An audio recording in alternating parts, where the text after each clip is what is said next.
Okay, Assalamualaikum dan salam sejahtera. Okey, pada kali ini saya akan masuk pada unit 1 iaitu hasil kursus etika dalam perkhidmatan awam. Okey, saya akan masuk pada objektif iaitu objektif membantu peserta mengetahui dan memahami kemahiran diri dalam perkhidmatan awam. Okey, hasil kursus ini adalah peserta dapat memahami kemahiran diri semasa bertugas, mengaplikasikan kemahiran diri semasa bertugas dan menilai pencapaian kemahiran diri. Masa peruntukan adalah 2 jam. Okey, jadual 1 ni hasil kursus kemahiran diri dalam perkhidmatan awam. Iaitu yang pertama, kemahiran diri dalam perkhidmatan awam, kaedah pembincangan masa 30 minit. Yang kedua, aplikasi kemahiran diri dalam perkhidmatan awam, kaedah pembentangan dan soal jawab masa 60 minit. Yang ketiga, refleksi perbincangan masa 30 minit. Okey, seterusnya saya pergi kepada lampiran 1A iaitu kemahiran diri. Kemahiran diri penerangan. Komunikasi iaitu kemahiran untuk menyampaikan informasi secara jelas dan padat dalam penulisan, percakapan, verbal atau non-verbal. Kepimpinan, kemahiran untuk memahami teori asas kepimpinan dan kemahiran untuk memimpin orang lain. Kerja berpasukan, kemahiran untuk mewujudkan hubungan dan interaksi dengan orang lain untuk mencapai matlamat organisasi. Kemahiran untuk memahami iaitu kehendak ahli kumpulan. Okay, pembelajaran berterusan, kemahiran untuk mencari dan menguruskan maklumat yang relevan daripada pelbagai sumber. Seterusnya, etika dan moral. Kemahiran untuk melaksanakan tugas dan tanggungjawab secara profesional dan kemahiran untuk menganalisis kesan dari segi ekonomi, sosial dan moral berdasarkan apa-apa keputusan yang dilakukan. Pemikiran kritis dan kemahiran menyelesaikan masalah iaitu kemahiran untuk mengenal pasti, menganalisis, menjustifikasi dan menilai masalah yang dihadapi melalui pelbagai situasi dan pembincangan. Kemahiran untuk mewujudkan dan mengembangkan proses pemikiran dan kreativiti dalam menyelesaikan masalah. Keusahawanan, kemahiran untuk mengenal pasti peluang dalam perniagaan dan kebolehan untuk merancang, meneroka dan menilai peluang. Untuk unit 2, saya sambung untuk nilai dan etika dalam perkhidmatan awam. Objektif membantu peserta bertanggungjawab dalam menjalankan amanah yang telah diberikan. Hasil kursus ini, peserta dapat menyenaraikan nilai dan etika semasa bertugas, mengaplikasikan nilai dan etika semasa bertugas dan menilai keberkesanan hasil servis yang diberikan. Okey, peruntukan masa bagi unit 2 ini ialah 2 jam. Jadual 2, nilai dan etika dalam perkhidmatan awam. Aktiviti yang pertama, etika dan nilai melaksanakan tugas, kaedah perbincangan dalam kumpulan, masa selama 30 minit. Kedua, aplikasi dalam tugasan harian, kaedah dia pembentangan dan soal jawab, masa 30 minit. Refleksi, sketsa dan perbincangan selama 60 minit. Okey, bagi lampiran 2A, konsep etika kerja yang pertama kesamaan, perkhidmatan yang selaras dan berterusan kepada semua orang tanpa mengambil kira kaum, pangkat atau fahaman. Seterusnya, equity, jika kesamaan tidak relevan, equity mampu mengimbangi semula situasi supaya jurang perbezaan tidak menjadi ketara. Okey, seterusnya ialah kebertanggungjawaban. Individu yang bergelar penjawat awam hendaklah bertanggungjawab atas semua tindakan dan tidak sambil lewa kepada organisasi semata-mata. Sebagai contoh, dengan membuta tuli menjawab, saya hanya menurut perintah, yang akan merosakkan imej organisasi.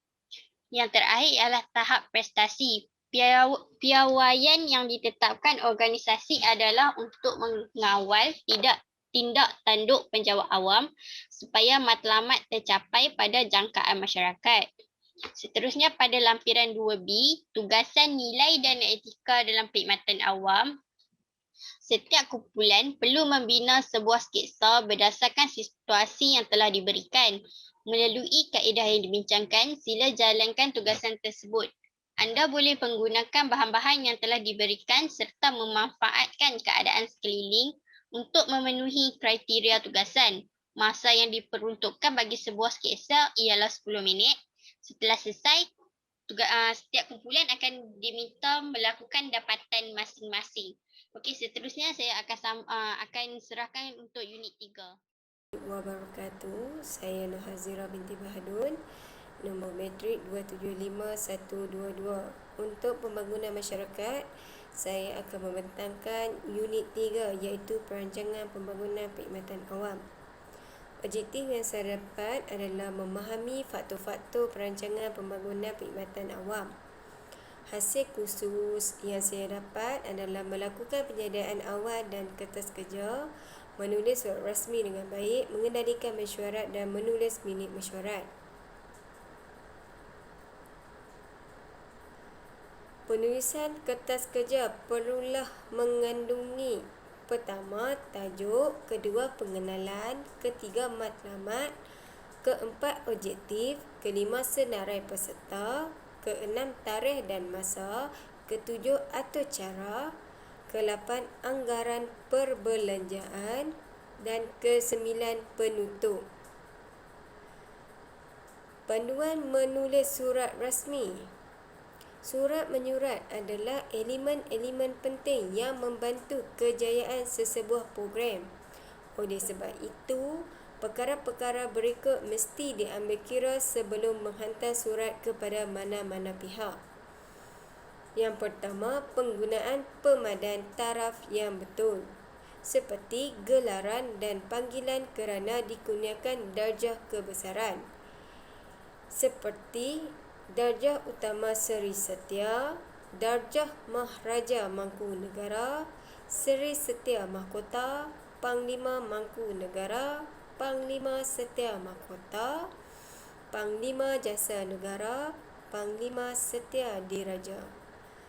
Manakala bagi panggilan jawatan pula adalah seperti TYT, iaitu Tuan Yang Terutama, YAB Yang Amat Berhormat, YAB Yang Amat Berbahagia, YAA Yang Amat Arif, YA Yang Arif, YB Yang Berhormat, dan yang terakhir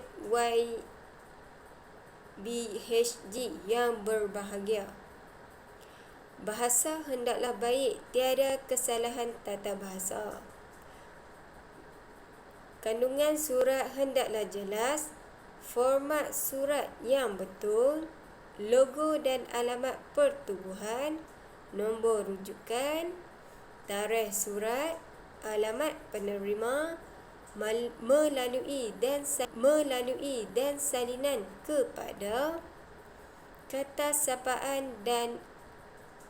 sapaan atau salutasi, tajuk, isi kandungan surat, ucapan terima kasih dan penghargaan, cogan kata seperti Kedah aman makmur, harapan bersama memakmurkan Kedah, yang menurut perintah, yang menjalankan tugas, tanda tangan, dan yang terakhir salinan kepada, iaitu SK. Okey, panduan menyediakan minit mesyuarat. Minit mesyuarat mesti mengandungi nombor mesyuarat, tempat berlangsung, senarai kehadiran, agenda mesyuarat, rekod mesyuarat, dengan operasi dan tanda tangan penyedia rekod persidangan dan ketua persidangan. Yang kedua, bilangan tarikh dan tempat mesyuarat. Ketiga, kehadiran. Yang keempat, senarai mesyuarat serta catatan.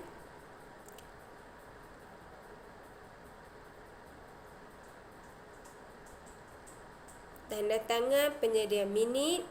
Baiklah, saya 264-429 Mak Aisyah bin Sabah Zubi oleh Ismail Aisyah. Okey, dekat unit 4 ni, pelaksanaan program pembangunan organisasi.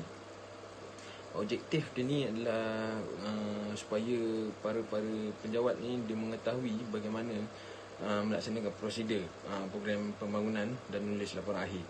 Okey, mereka akan dapat menghuraikan peranan, tanggungjawab dan ahli jawatan kuasa dalam pelaksanaan rancangan itu. Kemudian mereka ni dapat ilmu tentang untuk tulis turutan atau cara program, dan kemudian nak mengendalikan postmortem. So dah habis semua, dia boleh ni berbincang apa lebih kita ataupun kurang. Alright, baiklah. Kemudian pelaksanaan ni dalam masa 4 jam. So jadi ada 3 aktiviti lah yang diorang akan lalui. Yang pertama dia mereka akan membincangkan peranan dan tanggungjawab setiap ahli jawatan kuasa, kemudian kaedah menulis atau cara program, dan membuat jadual ahli jawatan kuasa dan tentatif program. Okey, dekat panduan membuat jawatan kuasa ni, aktiviti dia adalah bagi menjalankan program dia semestinya ada beberapa jawatan kuasa utama yang terdiri daripada pengurusi ataupun pengarah, timbalan pengurusi ataupun timbalan pengarah ni. Kemudian barulah ada jawatan-jawatan kecil. Kat setiap unit yang diwujudkan ni dia mengikut keperluan program lah. Ada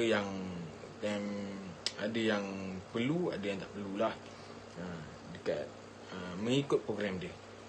Setelah jawatan kuasa diwujudkan ni, jawatan-jawatan kecil ni dia perlu bertanggungjawab lah setiap gerak kerja yang mereka perlu laksanakan. Sebagai contoh, pecahan dia jawatan kuasa jemputan dan hebahan. Ni orang yang kira macam mana, orang yang mengedarkan kat jemputan, dia buat kat jemputan, lepas tu dia edarkan. Jadi dekat sini ada sambutan dan protokol. Dia dekat panduan tugasan jawatan kuasa ni, dia pada awal sampailah habis majlis. Daripada depan belakang tabir sampailah depan tabir. Kat situ ada logistik, hiasan dan persediaan tempat. Kita beralih ke penyediaan atau cara mentadbiran. Dekat sini nak jalankan satu program tu, kita adalah dia punya turutan. Kita ada punya panduan untuk apa, sebagai kira majlis tu teratur lah, tak lari. Jadi dekat semasa melaksanakan suatu program atau cara mentadbiran perlu disediakan untuk menunjukkan perjalanan program secara terperinci. Dia berturutan, dia teratur. So jadi sebagai contoh dia dekat sini kita boleh lihat lah, cara majlis mula pada 7.30. Jadi 7.30 tu dah kena ada apa, dah ada ni lah penjawat, para peserta penjawat lah kan, diorang dah berkumpul. Kemudian 8 malam nak tunggu VIP, 8 suku VIP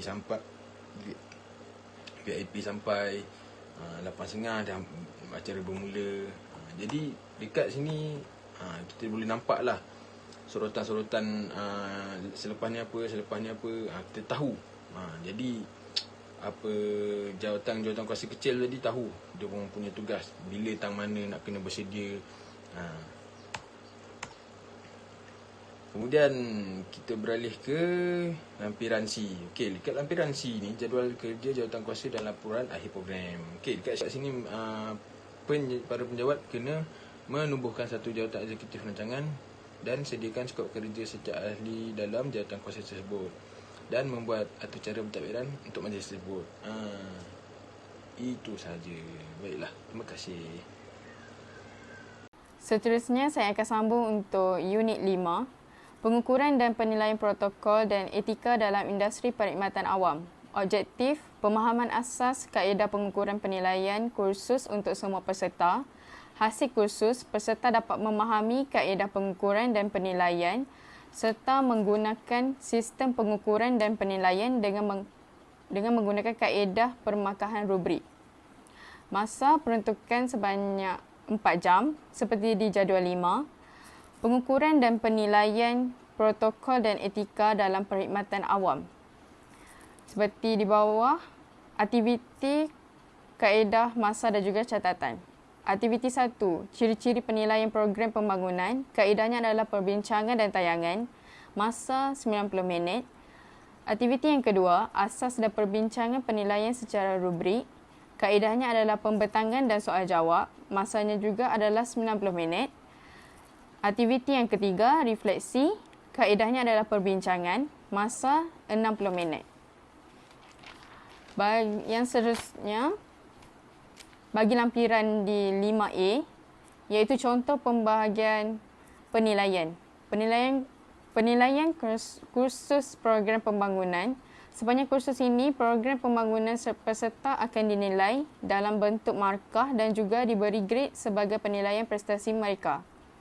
Program pembangunan ini akan dinilai dari 4 aspek, iaitu tangan 20%, buku log atau folio 20%, pelaksanaan projek 40%, kehadiran sebanyak 20%.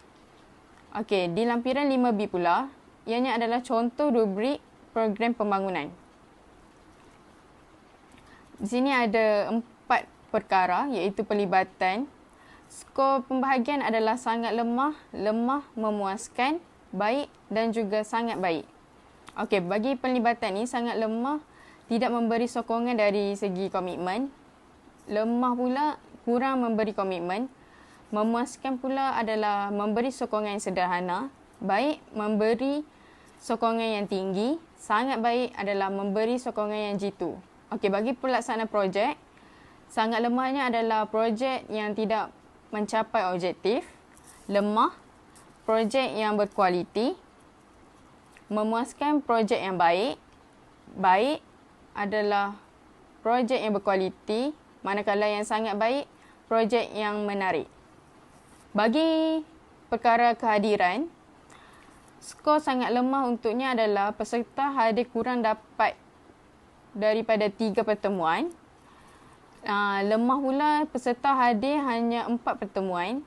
Yang bagi memuaskan, peserta hadir pada 5 pertemuan. Baik pula adalah peserta hanya hadir 6 pertemuan, manakala yang sangat baik, peserta sangat lemahnya adalah laporan yang tidak menepati, manakala lemah, laporan tidak tersusun. Memuaskan pula adalah laporan yang tidak tersusun.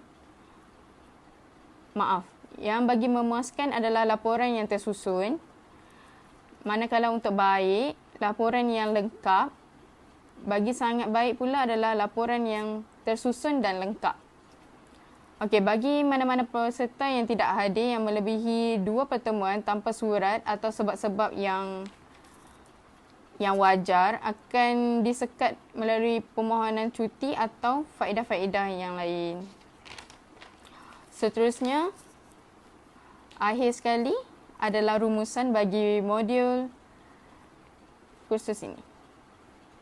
Okey, kemahiran diri dalam kalangan penjawat awam adalah amat penting pada masa kini dan tidak boleh disangkal lagi. Mereka juga mungkin tidak mampu bersaing dalam suasana kerja yang kompetitif jika tidak menguasai kemahiran tersebut. Hasil daripada dapatan ini adalah kemahiran diri ini melalui modul ini dapat diterapkan untuk menghasilkan penjawat awam yang sambil lewat dan tidak amanah semasa menjalankan tugas. Penjawat awam perlu menguasai setiap perkara dalam kemahiran diri, iaitu komunikasi, pemikiran yang kritis, kerja berpasukan, kepimpinan, pembelajaran yang berterusan, keusahawanan, etika dan juga nilai moral. Secara tidak langsung, kemahiran diri ini mampu memberi transformasi kepada masyarakat dan juga negara. Semoga model ini dapat digunakan dengan baik oleh penjawat awam bagi meningkatkan lagi diri dengan kepelbagaian aktiviti dalam modul ini. Sekian, terima kasih.